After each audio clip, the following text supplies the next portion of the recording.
Good evening, everyone in South Africa and the rest of the world, and welcome to this. This is part of the European Film Festival, a partnership project of the European Union delegation to South Africa and 12 European embassies and cultural agencies. Please visit the festival's website, which is www.eurofilmfest.co.za for details about other programs and special activities taking place at the festival this year. Please also follow them on social media, Facebook, Instagram, and so on. This is our first live online seminar entitled Sharpening the Spear for Climate Justice and Building Back Better after COVID-19. And this gathering is aimed at mobilizing those people and communities engaged in the area of climate and social justice in order to share ideas about how to carry forward the struggle in these unprecedented times of pandemic, the rise of the far right globally, as well as economic decline. The event is dedicated to the memory of Fikile Shangase, the anti-mining activist who was assassinated on the 22nd of October this year in KZN. Shangase was the deputy chairperson of the Mfolozi Community Environmental Justice Organization, Mtejo, which stood steadfast against the Tendele coal mines expansion in the Somkele village area, unfortunately at the cost of her life. Today, we're going to be speaking to people who are at the forefront of championing climate justice and climate activism in this country. First, Patrick Bond from Climate in Action to Climate Justice. Ulrich Steenkamp, who represents Earthlife Africa, and Avena, Jacklin, who is also making a presentation about environmental protection urgencies. And lastly, Ayakha Melithafa, a very well-known youth activist who's at the forefront of youth activism around climate justice in this country. The format of the presentation is that each of our guests will make a presentation of up to 10 minutes, which will kind of allow us to kind of center our conversation with them around what they focused on. At the end of each of our guests' presentation, we'll open up a space for question and answers directed at that guest. So I'd like to please encourage you to prepare questions as you're listening to the presentation, and then to please put those questions at the bottom of the screen. There's a question and answer function. You can put those questions there. I will be able to see them, and then I will use my platform and microphone to ask those questions to the guests who are in attendance. So we can begin. I'm going to do this alphabetically because it's just the best way to do it. And first invite Patrick Bond to first offer us his presentation, Climate in Action to Climate Justice. Patrick Bond is a professor of the University of the Western Cape School of Government. And he's been from 2015 to 2019. He was distinguished professor of political economy at the University of Wits.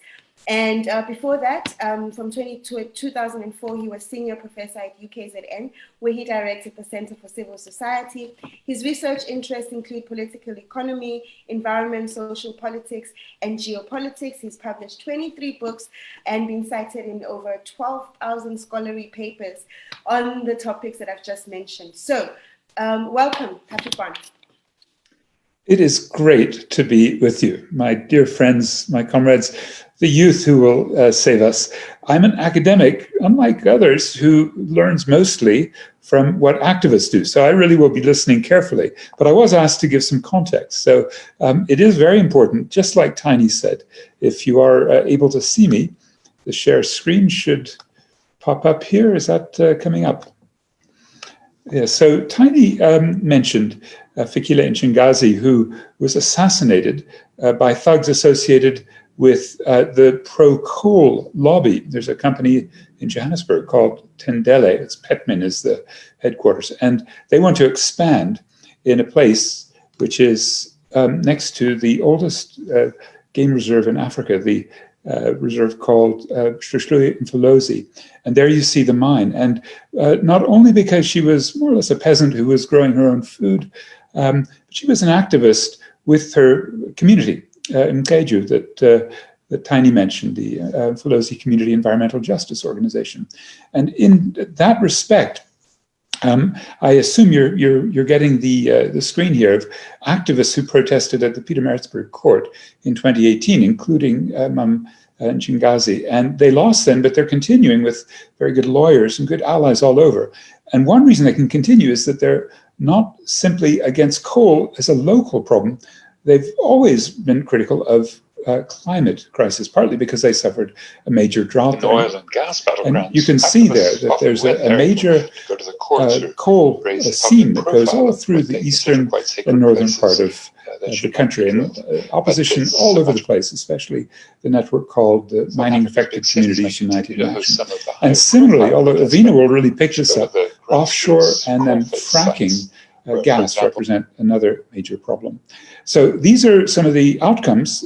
Just nobody needs reminding that Cape Town was at day zero, and today some parts of the Eastern Cape are at day zero.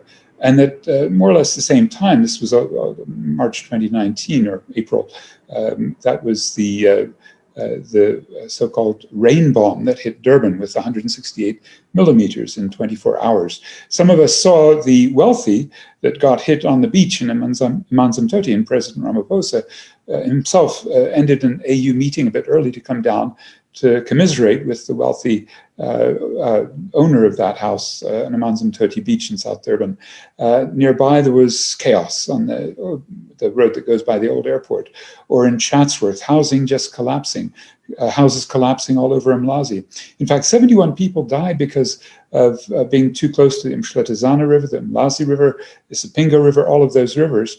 And there was promises made that this climate debt that the rest of us in the society owe to the victims of climate crisis, debt of 600 million rand for housing alone, would be paid. It wasn't. Only 90 million was eventually made available in Durban to the people in a city that's often said to be the world's leading city for climate adaptation, an absolutely farcical claim that the city regularly makes. So we have new climate refugees, and I think that's going to be terribly important since Cyclone Idai hit in Mozambique.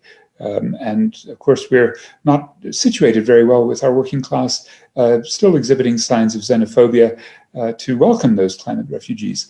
We are very much responsible. In fact, if you look on a per person, per unit of output basis, our emissions are the third worst in the world among countries of 10 million people. Only Kazakhstan and the Czech Republic are higher.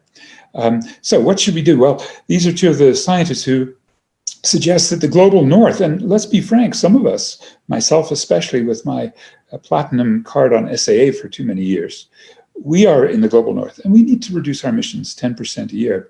What's stopping that?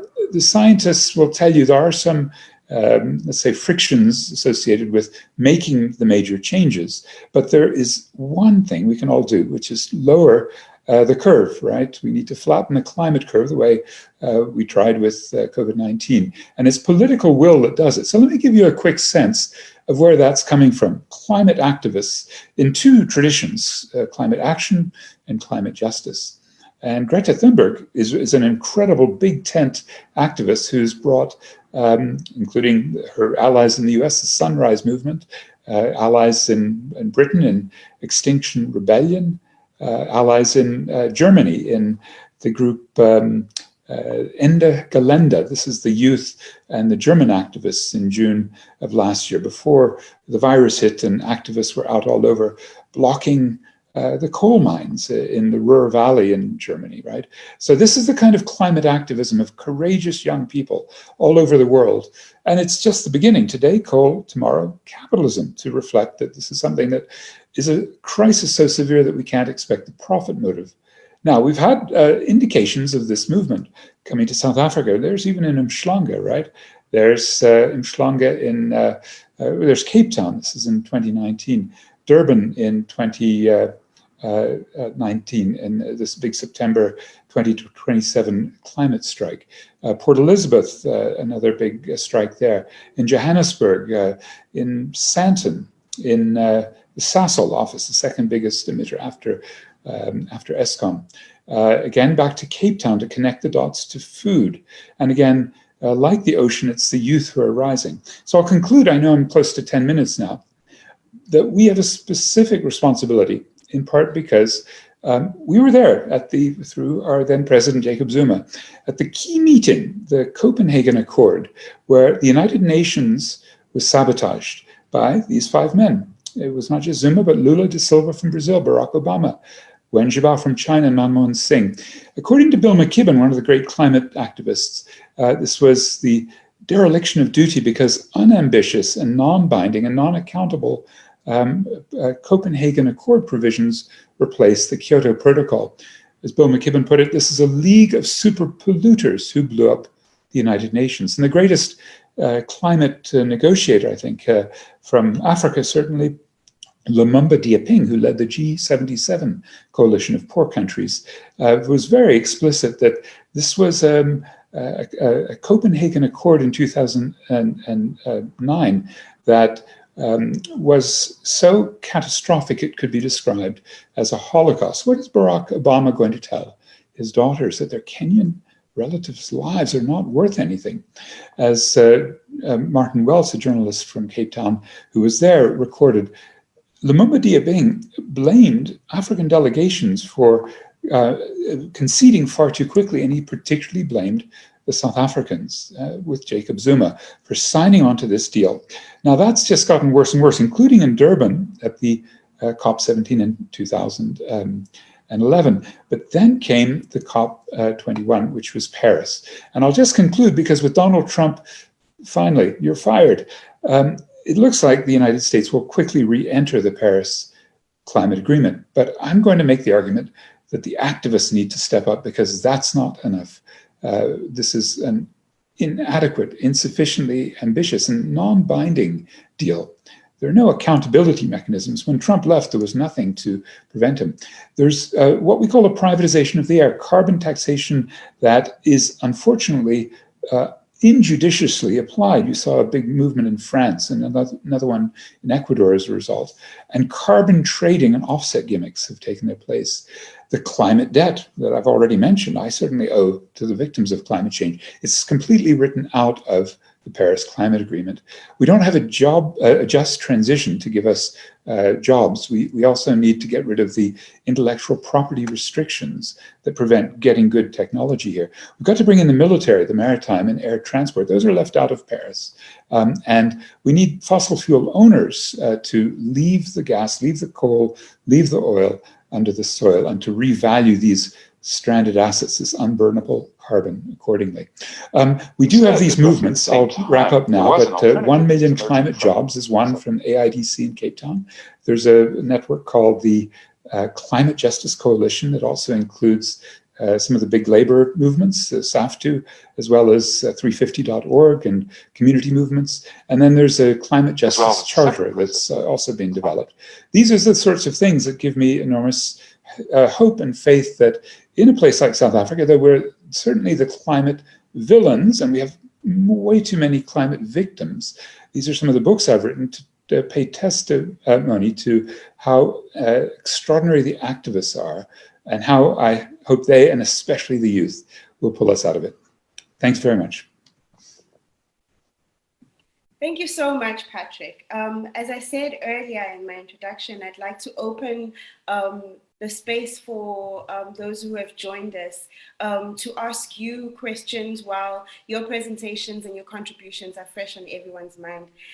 While people are preparing those questions, which can be entered either through the chat function at the bottom or the Q&A, I can see both.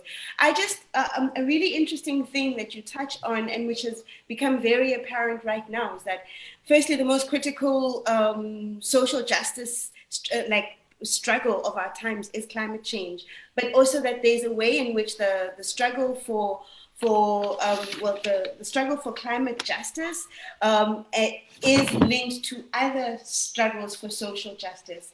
How do you think this will change the way that we see the world, and also the way that our value systems are in the world, in terms of connecting climate change to all of the other struggles linked to great big bad capitalism? Well, it's true that, Tiny, as you say, the dilemma of linking the issues, connecting the dots, has sometimes escaped us. But let me give you a few examples where it's not, where some of the more advanced social activists have taught me how to make these dot connections. We have an ESCOM crisis, and there are activists saying we need to question the World Bank's loan for the Medupi coal-fired power plant, which was based on corruption, right? This is Hitachi buying Chancellor House, right, as a 1/4 local investor so they could get this huge contract for boilers.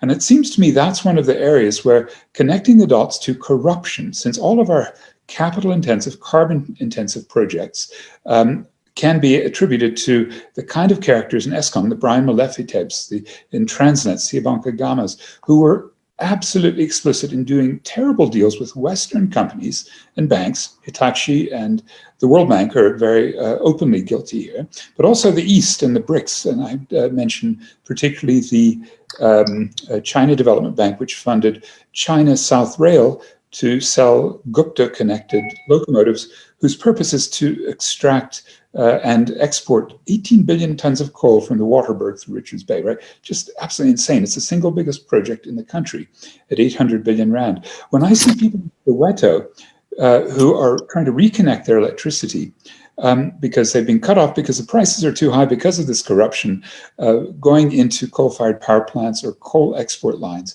then I see activists in the Soweto Electricity Crisis Committee who do connect the dots, and they say, hey, we want free solar electricity, not this corrupt, expensive coal-fired power plants.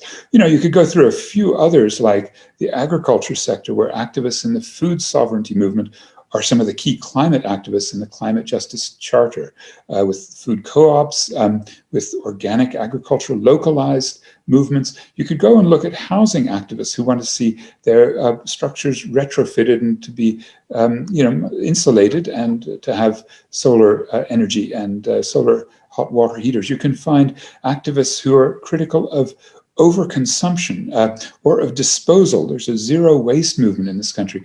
Those are climate activists, or climate activists who are also transport activists who want better public transport. Activists all over the show, you'll find once they dig a little bit deeper, they can connect the dots. And the question is, can we build from these movements, the million climate jobs that labor is very interested in, the Climate Justice Charter movement, and the Climate Justice Coalition, can we bring them all together with the most advanced forces in organized labor, social movements, communities, and those of you listening and watching who are also consumers, very conscious of how the capitalist system has tracked us in to Western materialism and how we know that's not good for us, good for our social, psychological sensibility, and certainly not good for the climate. Thank you so much, Patrick. We have some questions from the audience, and I just want to give space for these. I'm assuming that they're directed at you.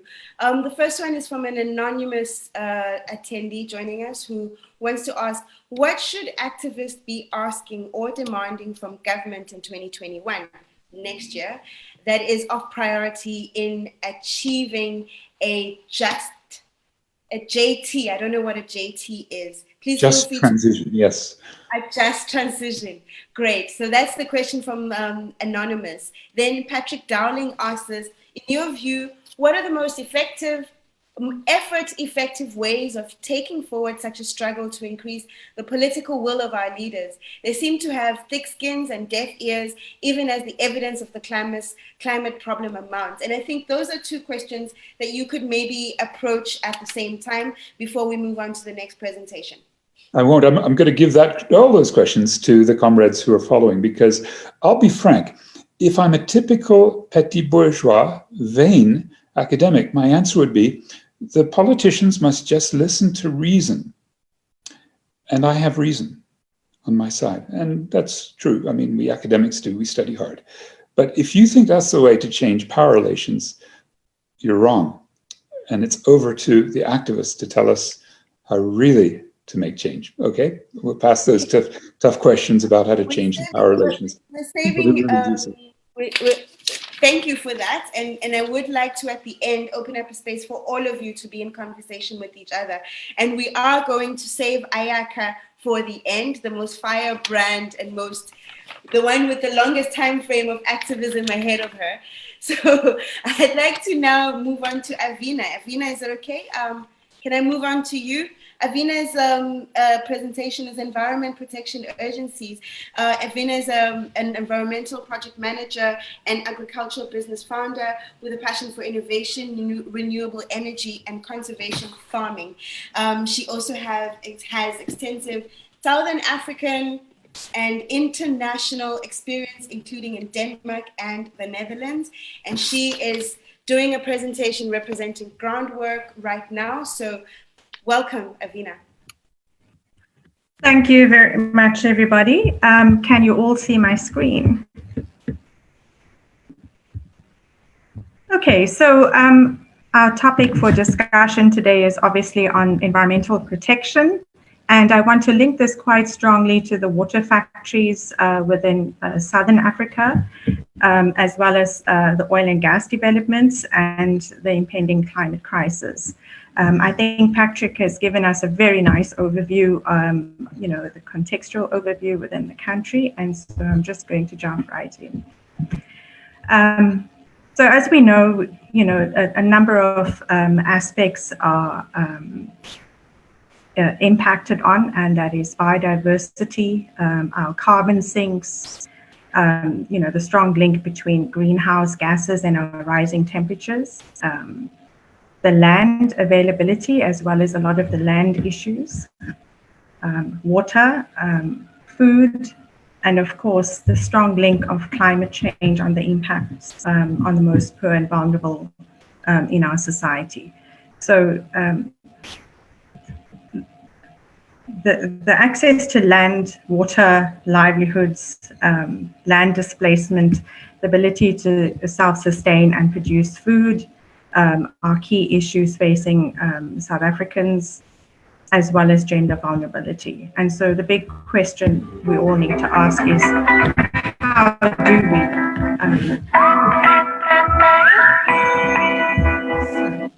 how do we ensure that people live well with each other and the earth? And I think that is one of the key outcomes of a just transition as well. So I just want us to go back to President Cyril Ramaphosa's words at SONA on Friday, the 14th of February this year, who said, through these immediate measures and the work underway to fundamentally restructure our electricity industry, we will achieve a secure supply of reliable, affordable, and ultimately sustainable energy. So this is obviously a classic example of talking right and walking left. We have seen quite an emergence of gas developments within the country that is not sustainable. He's also said that he would undertake this decisive shift in our energy trajectory at a time when humankind faces its greatest existential threat in the form of climate change. So obviously acknowledging climate change impacts. So what we have seen is basically gas being touted as a clean, reliable, and cheap electricity source. And this is obviously not the case because it is associated with greenhouse gas emissions that are quite high. And it's being touted as having fewer greenhouse gas emissions compared to the coal sector. Then the DMRE has had an emergency power procurement program, which is inviting an additional 2,000 megawatts of gas. And this is mainly from gas to power projects. We have seen car power ships and the Richards Bay gas to power projects, referring to gas as being clean and transitionary renewables. So again, this is false marketing and promotion of gas by corporates and energy ministries which are inviting an array of deadly risk to the countries of the South, who will ultimately pay the price of contamination from extraction, the depletion of our precious water systems, and the loss of biodiversity, while bearing the brunt of climate change impacts due to the increase in greenhouse gas emissions. These impacts, of course, will be borne by the most vulnerable in our society. This is just a sort of flash of some of the the headlines in the newspapers around gas, with gas as the next battleground, particularly with the energy allocations increasing for gas. So with the additional 2,000 to 3,000 megawatts of emergency energy that is mainly going towards gas. The status quo, of course, just to give you a slight overview of the gas within the countries, we currently have the draft upstream petroleum bill. We have COVID-19 directives that do impact on public participation processes, and obviously in the procurement of gas that plays a big role. We also have the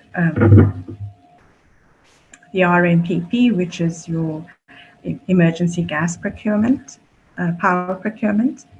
We have the National Gas Pipeline Network, and the strategic environmental assessment for that has been completed. But with the National Gas Pipeline Network, we have corridors within which authorizations are going to be fast-tracked. We have onshore fracking, and there's a re-emergence of fracking within the Karoo. There's the KZN water factories, within which Rhino Oil and Gas have current prospecting applications, and then with the offshore developments, we have KZN. In KZN, we have Sasol and Eni, which are in an appeal stage. There's Total. Total already has an authorized 10 wells, and they have applied for an additional 10 wells. We have Shell that is now joining. So there's Shell and Impact Oil and Gas that are also interested in offshore gas. We've discussed the additional power and emergency power procurement plan, which applications of which we have Richards Bay, which is an old application to resurrect 400 megawatts of power, and then also the Richards Bay Newlands 450 megawatt application. The Turkish car power ships are basically floating gas ships at the ports of Richards Bay, Durban, Ngqura, and Saldanha. The EIA is in progress after the aborted COVID-19 Section 30 emergency application was foiled. So it was a few months back that the DEF's Sunny Boy Bapela had given a verbal authorization to go ahead with the procurement of power, and didn't actually follow the power procurement process as it was supposed to have been with the DMRE. So that was exposed a few months ago, and now it's part of this procurement process. Then we also have oil and gas developments in Mozambique, in Pemba, and the West Coast. So we have Recon Africa and Namibia's Kavango Basin, which is within a UNESCO site. I think part of this gas push that we have, there are a couple of issues that activists obviously need to deal with, and that is the authorizations for public participation processes, or the plans, for example, are being done by PASA, and PASA is an agency, it's not an authority. It basically promotes exploration for onshore and offshore oil and gas resources, yet it is the body that approves or disapproves public participation plans.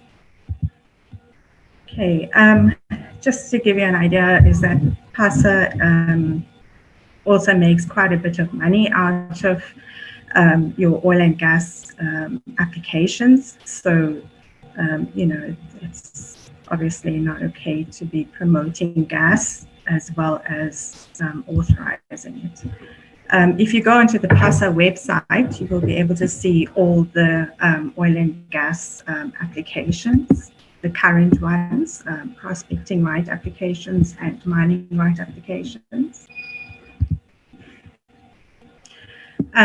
So you will also see, and I think Patrick had a much nicer map, just highlighting, you know, some of the current developments that are underway.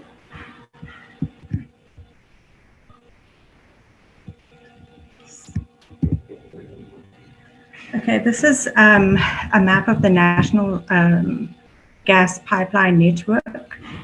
And as you can see, a lot of it are, you know, the corridors that are being proposed that are obviously over the entire country, over all of the provinces.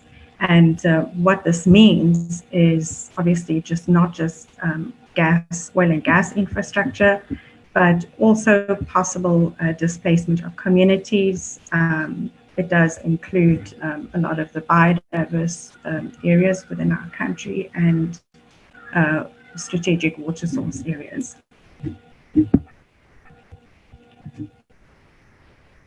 So I think one of the key challenges here is that the corridors actually allow for the fast tracking of authorizations. So a lot of the authorizations or the EIA processes would be shortened. This is just, okay, I'm just going to zoom through all of this, and we can probably talk about, you know, some of the activism things during the questions. Yeah. I'd really like to talk about this, the activism. I'd like to come back to what mobilization efforts you have, what grassroots initiatives you are aware of. I've also got some additional questions from Patrick Dowling as well as Beata Adolf. But what I want to do, because I'm like, as you finish you kind of conclude or wrap up your presentation now, and also from Patrick's presentation earlier, I can see that there's potential for a really rich conversation to take place after. So instead of calling for questions now for you, Avena, I'd just like to move to Ulrich. Ulrich, are you standing by? I want to just invite you, Ulrich, to make your presentation. Ulrich Steenkamp is a climate justice campaigner, an activist who is currently working with Earthlife Africa, but has been involved in the climate justice and climate action space for the last 15 years. And he's about to just share with us his presentation of 10 minutes about energy democracy. Thanks, Ulrich. I thank you, Tiny, and also good afternoon or evening, everybody.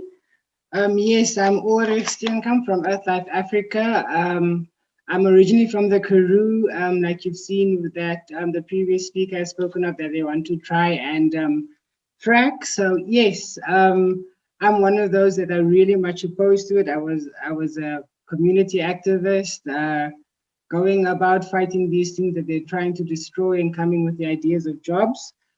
So yeah, so thank you everyone. My topic for today is energy democracy, meaning democratizing the energy space. But just to give you a short background, I am from Earthlife Africa, Johannesburg.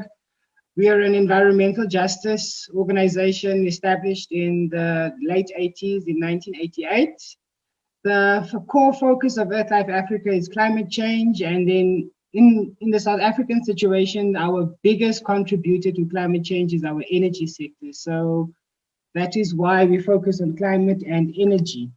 From Earthlife, the biggest issue is getting people access to the decisions that are being made regarding energy, because South Africa is not necessarily an energy poor country. However, in South Africa, we have massive energy poverty. And we find that in the most ironic senses, next to the energy producers, next to your power stations, you have communities that are not electrified. So there is no proper access to the energy that we as a country produce. And in some sense, one can even say that we're producing surplus, because us as South Africa, we are selling our energy to our neighbor countries. So if we truly have to deal up with all of these things, there is a different way in which I think the population of South Africa would have a different idea of how the energy system in South Africa would work. So when it comes to giving the people on the ground access to the decision-making powers and access to all of these things, it's because South Africa has probably the world's best democratic, what you call constitution, that provides lots of legal ways for the voices of the masses to be heard. However, these processes and these legal and, so I'm sorry, Patrick, but sometimes even very academic stuff is not that accessible to the people that's being affected the most. And a lot of that is to do with how the governments and the decision makers have broken down the information. A lot of people do not have access to information, and even if they do have access to a public participation process that is taking place, for example, it is taking place in the more affluent areas, whereby those that will actually be suffering, they have to travel further, and a lot of the stuff is probably very much inaccessible for those that is going to be suffering. I can make an example of in Sasolburg, right next to the Sasol refineries, we have the community of Zambela that suffers from the pollution coming from the chemical petrol plant that is there. And when it comes to the environmental impact assessments or the different kinds of public participation processes regarding the emissions, the community of Zambela has difficulty in accessing those meetings unless the meetings is taking place at their township. It is completely difficult for them, or actually completely impossible for them sometimes to get to these meetings, because it will either be held in Bloemfontein or in Johannesburg, and Sasolburg is in the middle of the two. So either way, they are stuck. And then they can't address the issues that they are suffering. Like, so I'm right next to a power station. I'm living in Lipalale, but I don't have electricity. I can see the electricity pylons crossing my neighborhood. We're in an informal settlement or a newly formalized settlement, but we still do not have access to electricity. Yet this electricity is going mostly to the ones that are producing a lot of the greenhouse gas emissions. The majority of our energy is going to the mining sector and to the other chemical processing plants and all of these heavy energy intensive industries. And these ones are the ones that are contributing to South Africa's greenhouse gas emissions. This is why, even though we as South Africa, we are in a so-called global South country, we are a non-industrialized country, but we are emitting greenhouse gases to the levels that a lot of the industrialized world is doing. And even though we are generating this energy, majority of the population of this country is not reaping the benefits. And they when they want to have a say in how they can get access to these benefits, the processes are being manipulated in such a way that it is difficult for them to have their input. So this is where public participation and access to information and access to energy coincides. But the main issue is that this access to energy is creating also a massive issue, because with energy poverty, we have where people now have to go, and if they don't have electricity, they have to either go and cut down trees, which is something that photosynthesizes, that produces a lot of oxygen, but now we have to cut it down in order to burn the wood in order to cook your food at home, because you do not have access to electricity. You can't cook. Or if it's not that, for the cases for people living right next to coal-fired power stations or right next to coal mines, they use the coal that falls off the trucks that is transporting the coal. And now you have coal, which is a very, very heavy polluter. It has lots of sulfur and all of these kinds of different chemicals in there that contributes to climate change. Now you have that in their houses, in their informal settlements, in their, I don't know, them cuckoos or whatever you call the shacks. Now they're exposed not only to the pollution coming from the stations nearby, they now have this pollution source in their houses, and they need it either for warmth or for providing food for the family. And these kinds of issues that needs to be addressed, and it needs to be addressed in a proper way, in such a way that we can enforce something that is called a just energy transition, so that we move from something that is more polluting to something that is less polluting, going to your renewable energies. And when you go to the grass, when you go down to the grassroots level, you find that the people, they want something that is healthy for them, something that actually, when we come to our great constitution that enshrines section 24, that says everybody has the right to an environment that is clean and not harmful to their health and well-being. So now that they want this, they want renewable energy, but they also want jobs. Now, what most of the big corporate companies do when they want to come and exploit the resources that is there, they come and they promise jobs, or they promise this, or they promise that. And a lot of the times they do not deliver. And in the times that they do, they were not genuine in saying that these jobs are only temporary, or you have to be this qualified in order to do this. We can make an example of the new push for nuclear energy. They'll say, no, it will create jobs and all of this and all of that, but what is going to be creating is just jobs in the construction sector, and then 1 or 2 of the people in the community will be there for maintenance or for cleaning, and then the rest would be your nuclear physicists and all of these different types of scientists and engineers that will be working there, meaning that the community will not reap the benefits from this kind of system. So, and then when they want to have input in this, the only access, or the only information that they had access to was that which was provided to them from the corporate side, or from the mining company that wants to come and mine, or the energy company that wants to come and do this. But there's no true alternative. So when a lot of community members actually enter into the space, they come from a lack of information. They only have one side, and in order to have a balanced view, you have to see all perspectives.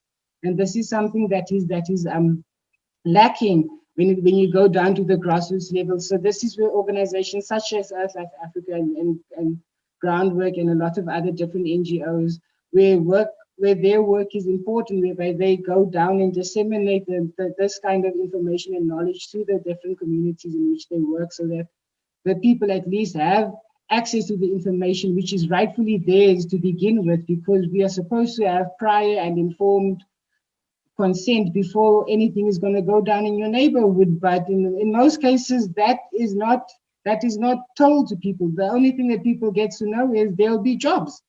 They're not telling me that now you'll be working there, but your people around you will be suffering.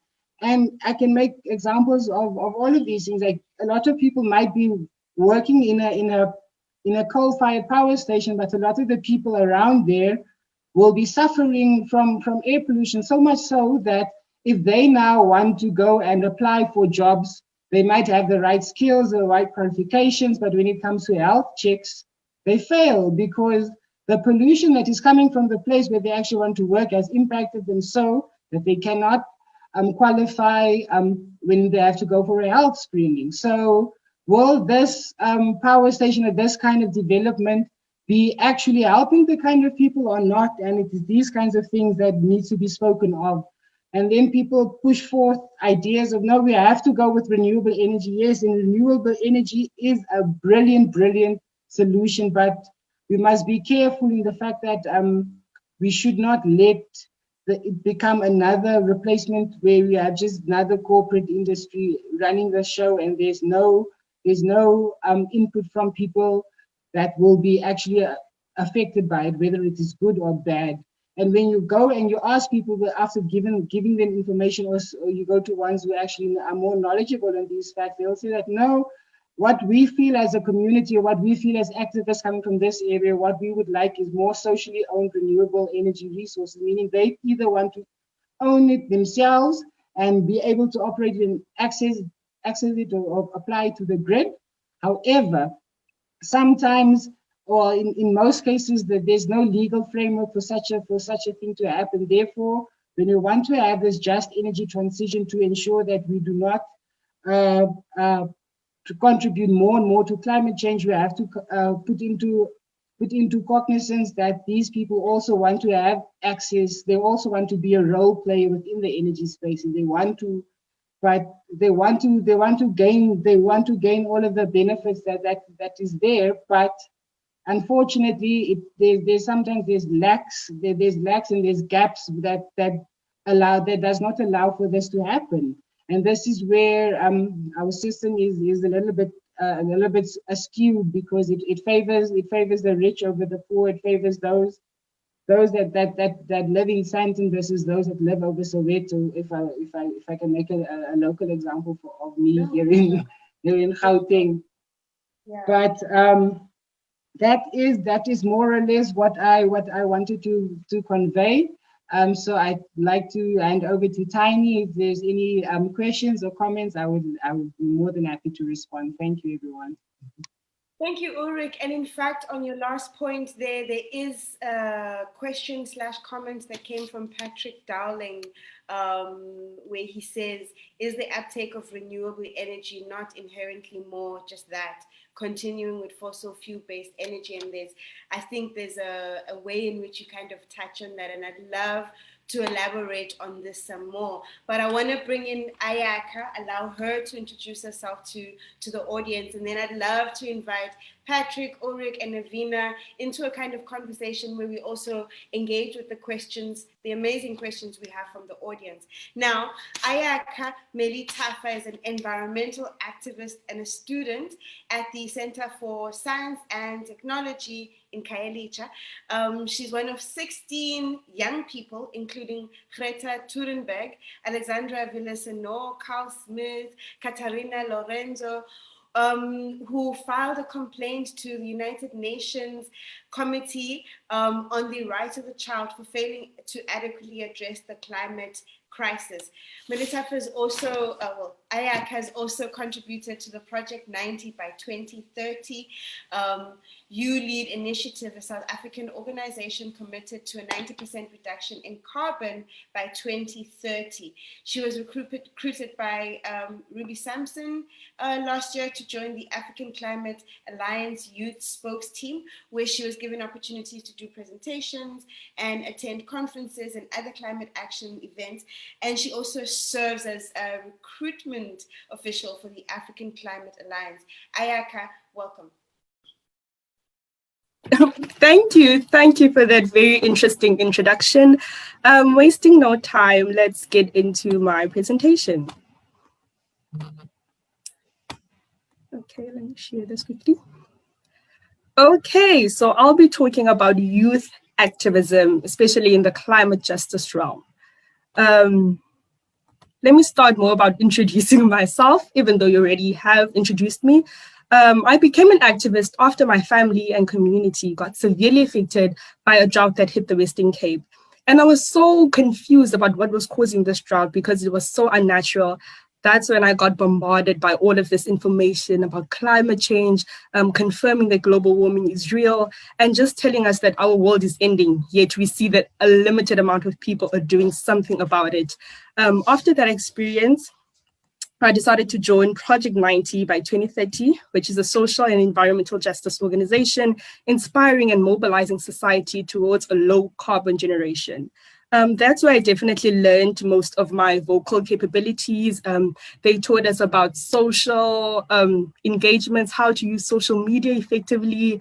They also taught us about solar energy, alternatives to fuel, and renewable resources like that, so that we can be more comfortable in talking to people about climate change, but not only listing the problems, but also providing solutions for them that they can implement themselves. We also learned how to garden here in Project 90 by 2030. We built our own solar-powered power banks, but it was also a beautiful emotional space because we went on hikes to learn more about ourselves in depth, because being in the spotlight can really take a toll on a young person's mind. So that was very important for them to actually show us how to connect more with nature and just find our safe and happy place. Through being part of Project 90 by 2030, I joined the African Climate Alliance, which is a youth-led affinity group that protests against climate inactivity here in South Africa. This was a great platform for me to actually use my voice effectively and talk for the voiceless and actually talk for nature, because nature has no voice. And I felt like it was my duty to be the voice of nature and people that were not realizing that climate change is such a big threat to our livelihoods. Here is me alongside Ruby Sampson, where we were reading the moratorium that we actually put in place. We were hoping so much that government officials would give us a right back. And after putting in the moratorium 3 times and asking for follow-backs and follow-ups, we finally got a response, which was the contact of Gwede Mantashe as well as Barbara Creasy, but that also kind of went in vain. But we're definitely not stopping. These are some pictures from the strikes that we organized last year. Last year was quite a big year for climate action and climate change. And as the African Climate Alliance, we have a youth group, I say. We have a youth group and a supporters group. Since we are youth-led, we try to make sure that we are at the forefront of all the decisions that we take. But the fact that some of us or most of us were under 18, we did need provisions from older supporters like our parents and so on and so forth. And organizing these kind of big protests is grueling, but when you have a drive and you have a passion as the youth, we can definitely make it work. Even as you see in this picture of the strike that we had last year, there's a lot of diverse voices. We try to make sure in every sense that we break the stereotype of people thinking that climate change is a Eurocentric-led movement or is a white-led movement, by incorporating people of color from different backgrounds. Even in the elected council, we try to make sure that we incorporate people from different backgrounds so that we can grasp from their knowledge and from their experiences to make sure that we have a more united front, and that played out well last year. Definitely for legalities, we definitely needed our support group because we had to sign permits, we had to have consent forms, and we really couldn't do that on our own because we were always told you're too young and you need legal consent forms. So organizing these protests was a big job, but we tried to make sure that everything was legal. We tried to make sure that everyone is safe, hiring police, trying to get people, paramedics, asking people to come and volunteer their services to help out, and making sure that people that were there to help out know actually first aid. Now I'm going to talk a little bit about how the drought personally affected me. My mom is a small town farmer in the Eastern Cape, and since Western Cape and Eastern Cape are so close together, we definitely felt the effects in the Eastern Cape. Here, crops were dying immensely because there was no rain, and when there's no rain, we can't really have water from the dam to put on the crops. The crops are drying out, as well as cattle. Cattle was definitely a big deal for me because if you know, in the farming industry, cattle is like an asset. And when one cattle dies, one full-grown cattle dies, that means you're losing about 16,000 Rand in revenue. So that was a very hard hit for my mom. But just watching her being resilient and trying to make sure that we have food on the table and that we are safe and kept taken care of was quite motivating for me. And I'd say it was definitely my fuel for my passion. And me refusing to be passive and just letting this happen around me was definitely fuel for me to actually strive and grasp inspiration from people like Mama Charlotte Manya Matleke, Michelle Obama, and just refusing to take no as an answer. As Madam Vice President said in the United States, I eat no for breakfast. So there's definitely something that I learned from these amazing, powerful women. Now let's get into youth power. First of all, here in South Africa, we've seen the powerful the power that youth has. We saw in the 1976 Soweto uprising, when the youth in South Africa were protesting against Bantu education, the apartheid system, and we saw how big of an impact it still has on our future right now, because we have the freedom to learn in a different language. It just shows us the importance of youth involvement, and it shows us the power that the youth inhabits to actually create tangible change. And it shows us the youth will forever be in the forefront of creating change. You can't really remove the youth in every situation. We just have to guide them, protect them, and make sure that their voices are being heard. So a bit of concerns that I have when we're talking about the climate movement, or yes, the climate justice movement, especially here in South Africa, is the fact that after all that's been done, all the conferences that we have attended, South Africa is still moving forward with coal and oil. And it was in the IRP that we are definitely going to be moving forward with coal and oil. And that's so detrimental to us, because even if there wasn't climate change, South Africa would definitely be losing money if we chose to move forward with coal and oil as sources of power. So it's very annoying and frustrating as the youth to see this happening around us, where we're trying so hard to fight against it and make sure that our futures are being secure. There's also another problem that we have is youth, particularly youth of color living in the most impoverished places here in Africa, being passive. I don't believe that youth are being passive. I just feel like we have a lot put on our plate. So when we have a lot put on our plate, we have to prioritize. By prioritizing, people tend to look more on poverty, where the next meal is going to come from. People tend to look on, am I safe? Is my family safe? And they put climate change or climate justice in the back of their minds. And that's a big problem, because we see that the majority of our population here in Africa is definitely youth. We are a young country, but yet we see so high unemployment rates, and it's quite frustrating. What I like to do is to make youth actually become more involved in climate change and climate justice. I try to make them understand that climate change is interlinked to other socioeconomic injustices like poverty, like gender-based violence, like xenophobia, so that we can fight all of these socioeconomic justices as one, because I feel like if we target all of them at one, or actually stand in solidarity to each cause, we can really create impactful change in our society. These are a couple of things that I feel are the necessary steps to be taken for us to actually move forward as the youth. We see how the digital platform has played. I'm sorry about that. Let me quickly share my screen again.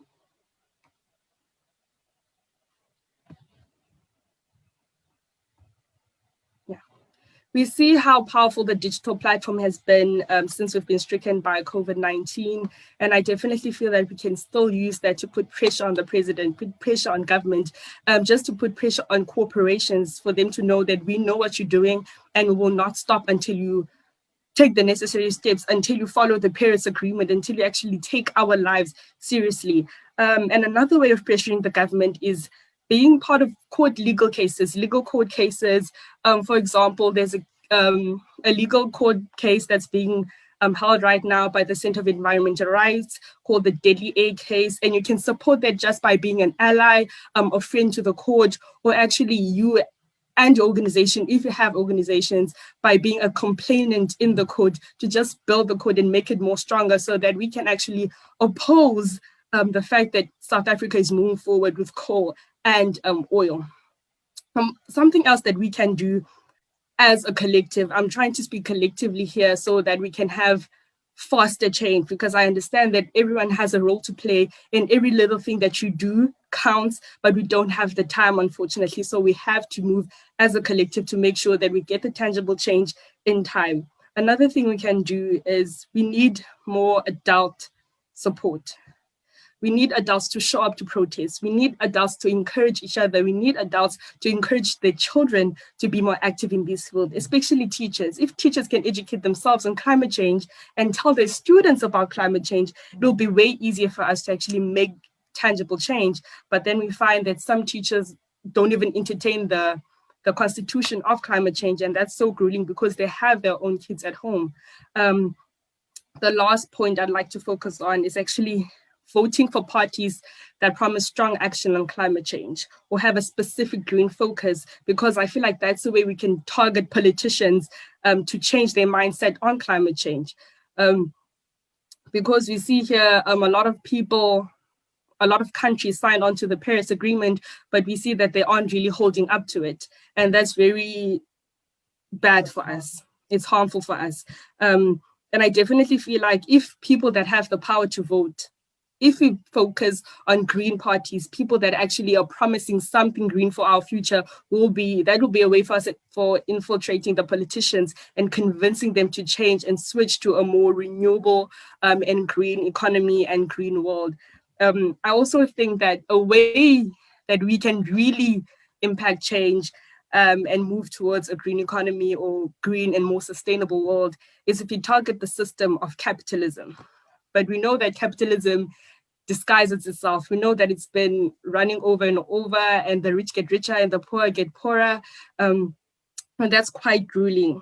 And I feel like we know that the working class has the power to change that, because if a worker says no, the employer has to do something because they don't want to lose their workers. But the problem is that our unemployment rate is so high, and we know that workers are disposable. So that's taking quite time for us to actually move to a greener, sustainable future, is because we can't take down the system of capitalism.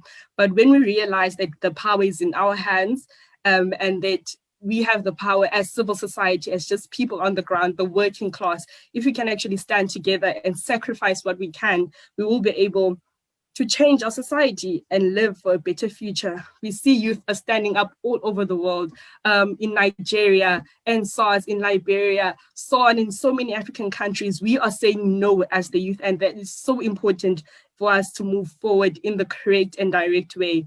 So I'd just like to conclude that youth, we are powerful beyond measure, and we must not be complicit in the way that things are going right now. I love the fact that we are standing up in all realms. I love that the LGBTQI plus community is also standing up, and we're demanding our rights, and we're telling people that we're breaking from the status quo. So that's really powerful. I'm just hoping that this is the peak of the bad, and things can only get better from here if we all just stand up and understand our power and realize the strength that we hold. But we will always need the support of our elders. We will always need the support of the elder generation in order for us to move forward with tangible change. Thank you. Amazing. Thank you so much, Ayakha. And I'd also like to thank again Patrick Bond for his earlier presentation, which was entitled From Climate Inaction to Climate Justice. And then Ulrich Steenkamp spoke about energy democracy just before Ayakha spoke, and that very detailed, informative presentation on environment protection urgencies from Avena Jacklin. What I would like to do now is to open up the floor for the questions that have been coming in via the Q&A function. I want to thank Patrick Dowling for following each of the presentations and coming up with very specific questions to those presentations. But I think some of those questions have been answered in the conversation already. So if you just permit me, I'll do a little bit of curating on my side. Let's just start with the question from Patrick Dowling about in your view, it says, in your view, what are the most effective ways of taking forward such a struggle to increase the political will of our leaders? He had these marks next to it. They seem to have thick skins and deaf ears, even as the evidence of the climate problem mounts. And an additional follow-up question within the same realm from anonymous attendee was, what should activists be asking or demanding from government, I'm assuming this is South African government, in 2021 that is of priority in achieving a just transition? And then, great, so let's just stick to that. Is there anyone that wants to kind of like give some specific kind of response to this? If you can also share some like resources in your response where people can contact in order to take action, we'd really appreciate that. Please, Ulrich, I saw your hand up. Hi, everyone. I would like to respond to the question regarding is renewable energy not just perpetuating basically the fossil fuel based economy? I would first of all say no. Secondly, I would ask in what sense do you mean it? Do you mean in terms of the mining of the resource materials needed within the renewable energy sector, like your copper and your phosphate for your solar PV, or are you talking about, how are you talking about in terms of renewable energy perpetuating the fossil fuel based industry? Because for the mere fact that the focus is contribution to climate change, well, to greenhouse gas emissions, let me just correct myself there. When you look at the emissions from coming off the entire fuel chain of a solar PV cell versus the emissions coming from energy from a coal-fired power station, they are very much, there's a huge significant difference with regards to the contribution of greenhouse gas emissions. So it won't be that. That's just an example of solar power. I can make an example of wind. I can make an example even of something like geothermal energy, or lots of different energy, renewable energy sources that could be used from the ocean, like your wave-based renewable energy technology, stuff that's less invasive than the current fossil fuel-based system that we are currently under. We are basically breaking up nature and not restoring it, whereby majority of the, if not all of the renewable energy technologies is working alongside or with nature in order not to harm or in order not to perpetuate the disaster that's looming above us called climate change.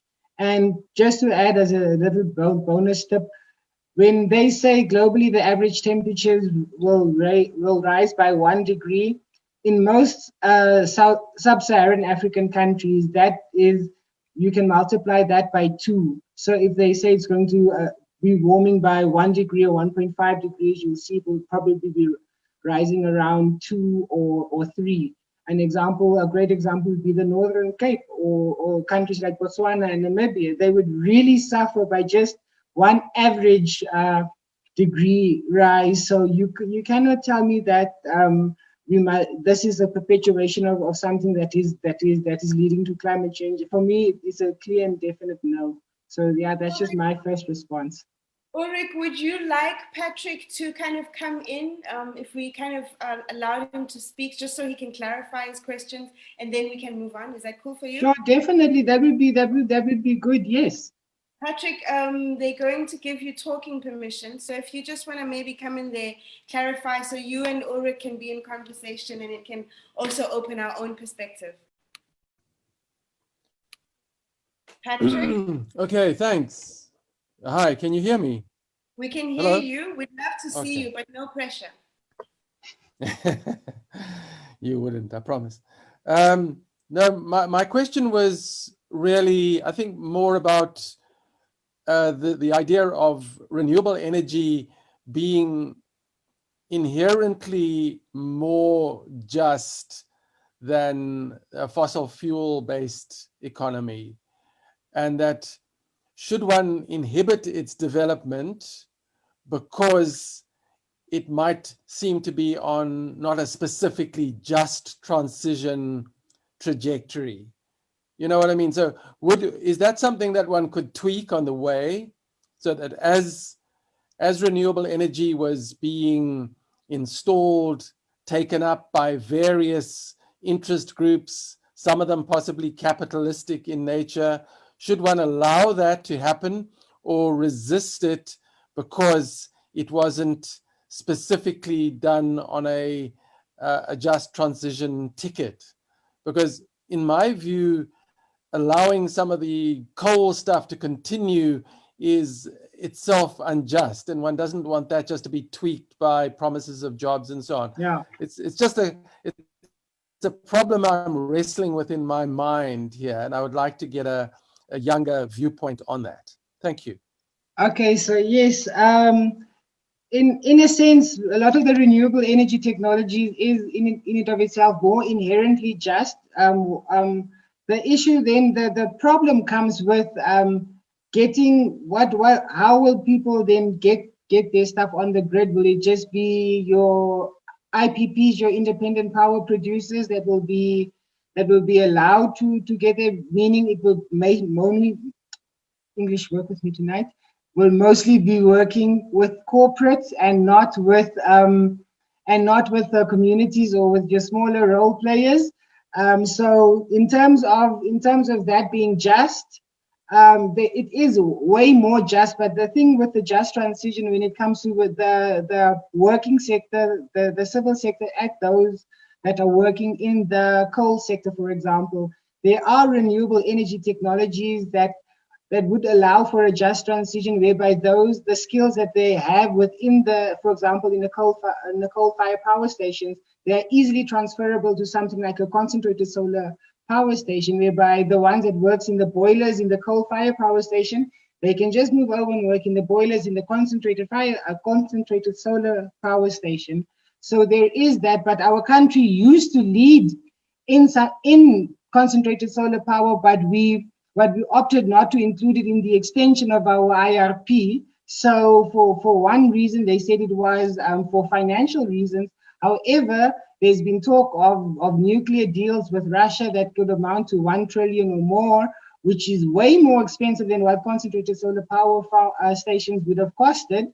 But we're opting for that. We're opting for new coal power stations and all of these kinds of different things. We're opting for new gas solutions and stuff like that.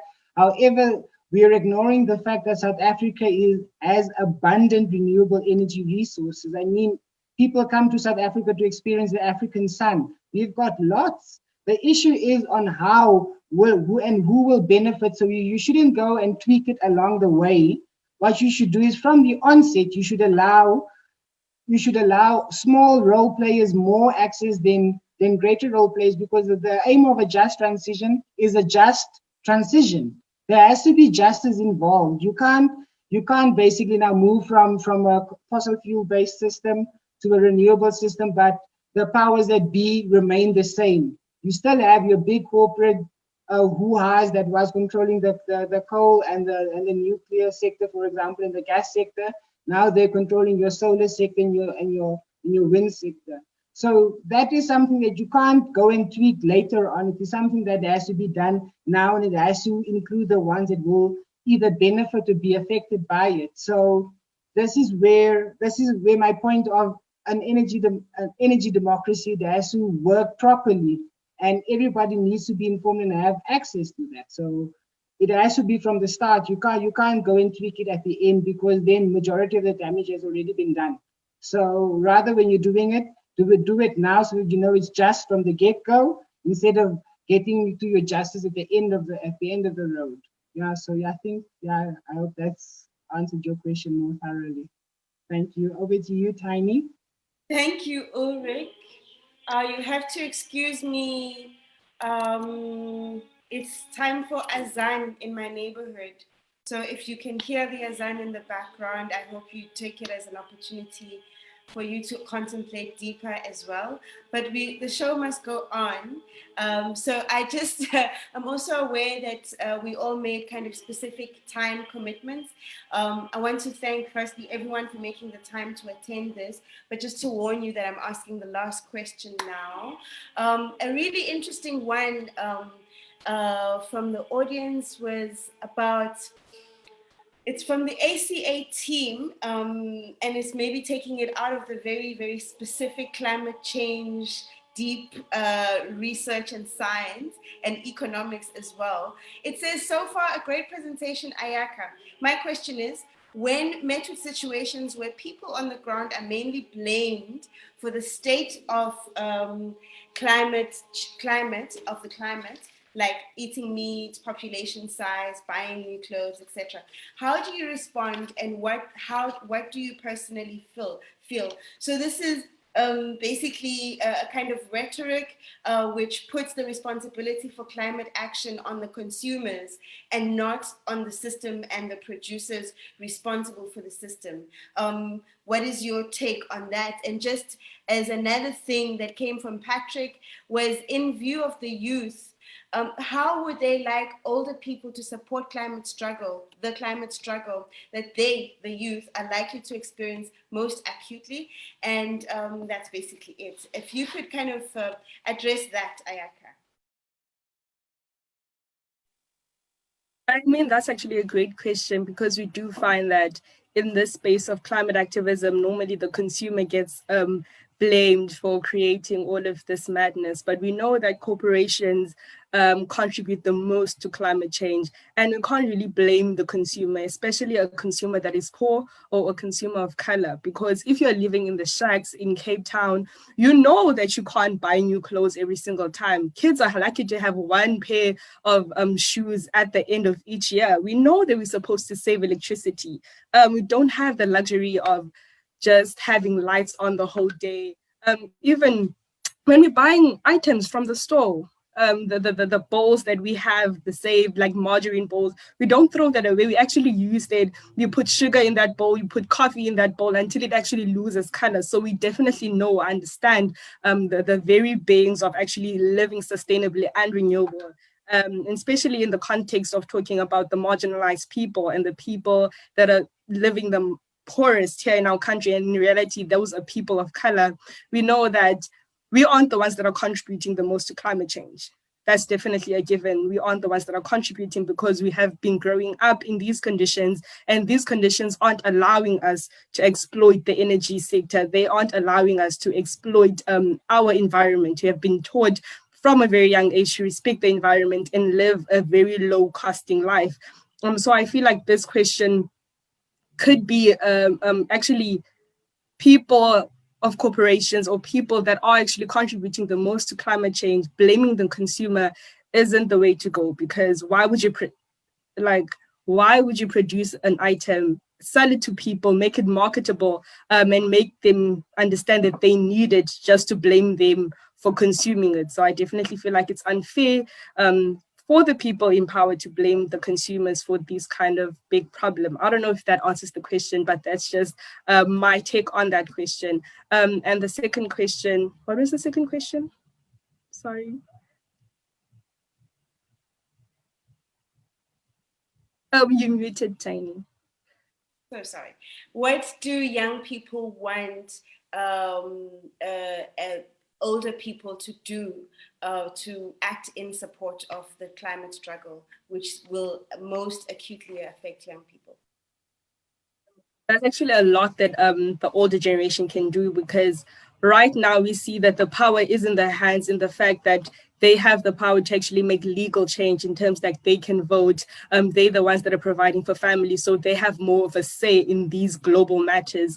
And what they can do is actually stand in solidarity with us. When you see your child going to a climate change strike, join them, convince your co-workers to tell their kids, and just stand in solidarity with us, and also just provide financial support. Because what we saw as the ACA, when we're organizing for people from all over the province to join the strike, is that we needed transport for people that are living in the townships to actually travel to Cape Town and protest with us. So providing that financial support, even when you're in the car, just giving a lift to fellow people that are actually going to the march as well, would definitely be appreciated. But definitely we need support from the adult group in terms of resources. We need mentorship from older people. We need them to tell us that what we are doing is correct and support us in every way that they can. They also hold the power, especially the working class. So if they stop seeing it as a threat to the younger generation and start seeing it as a threat to everyone, I feel like we can really break grounds and make tangible change.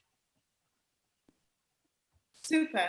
Thank you so much to Patrick Bond, Ulrich Steenkamp, Ayakha, Melithafa, and Avena Jacklin for joining us on this conversation about climate change. I want to thank all of the people who came to attend this talk: Patrick Dowland, the ACA team, Happy Sad Boy,